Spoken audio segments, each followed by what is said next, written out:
What's up, Purists? Bob, Purist Motorsports. Check this out behind me. Isn't that an amazing car?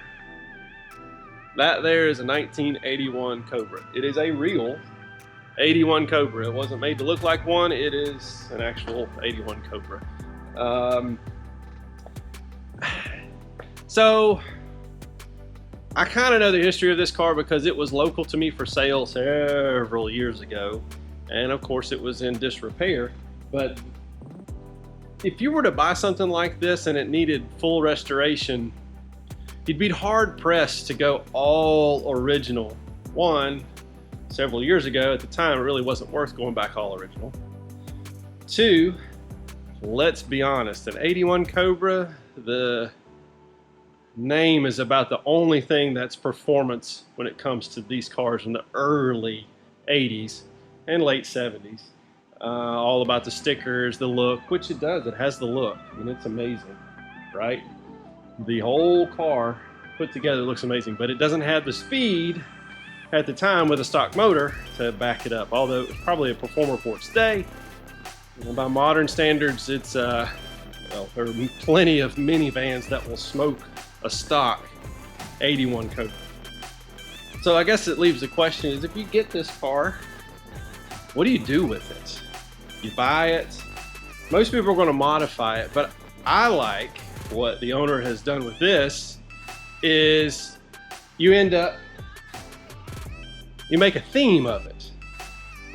And the theme was, let's take everything Cobra from 79 to 93 and combine it into one car. Actually, if you move up at SM95, if you include the brakes, because the brakes are from a 94 to 04 Cobra. I want to say the rear end and front brakes actually came from a 95 Cobra according to the owner.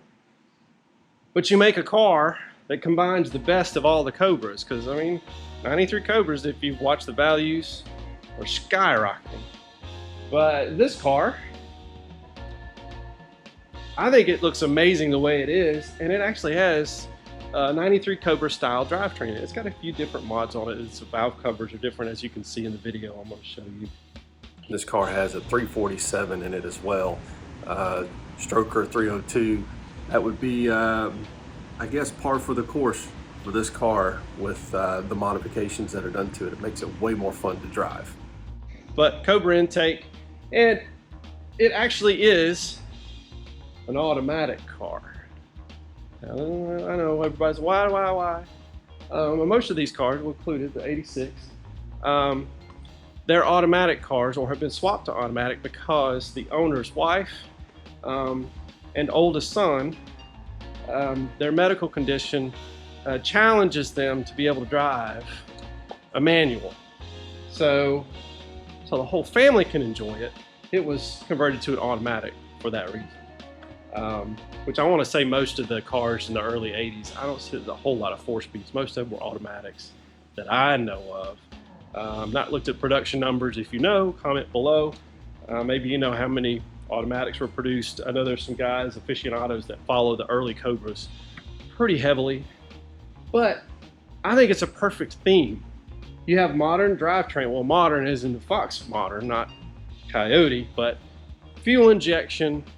This car hadn't been driven in quite some time. The owner got in it to move it from over there to right here, and it immediately cranked right up. You just can't beat fuel injection. Carburetors, they work great for their day, and I mean, that car's carbureted, it's an 85. But it takes a minute to get it started. Fuel in the float bowls, fill up, blah, blah, blah. But it has a great, I mean, the Recaro seats. That's the one thing I think the 93 Cobra should have gotten. Recaro seats. Recaros were, well, to me, they're the best seats ever put in a Fox. They're comfortable. They hold you when you're going through turns. And they date back to the racing history of the 40s and 50s. It's a seat company that, well, if it's in a Porsche or a Ferrari, why not a Mustang, you know? But look at it.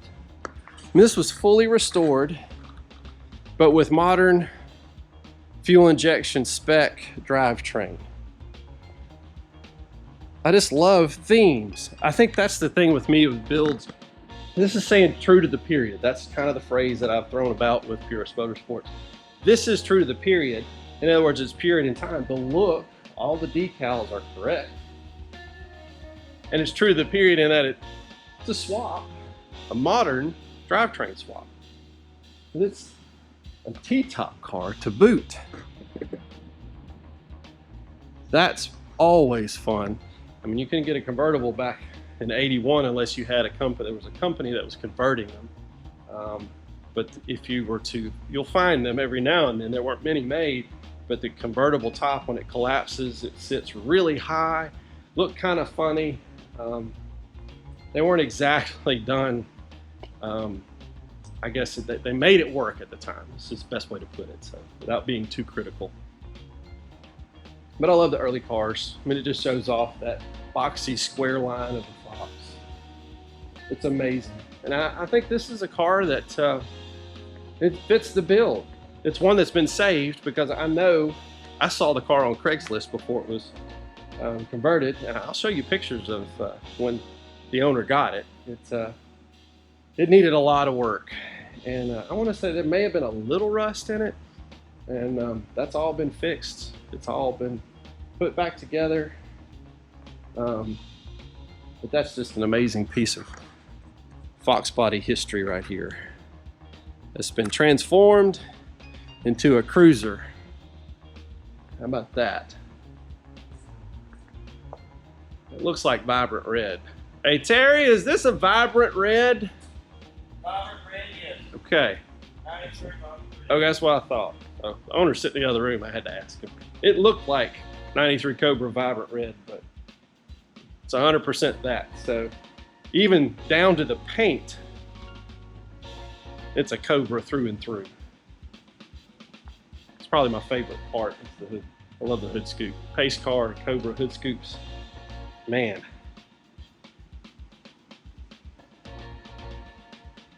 There's really not much more to say other than just enjoy the view of the car. And as I always say, whether you're driving them or restoring them, always enjoy them. Peace.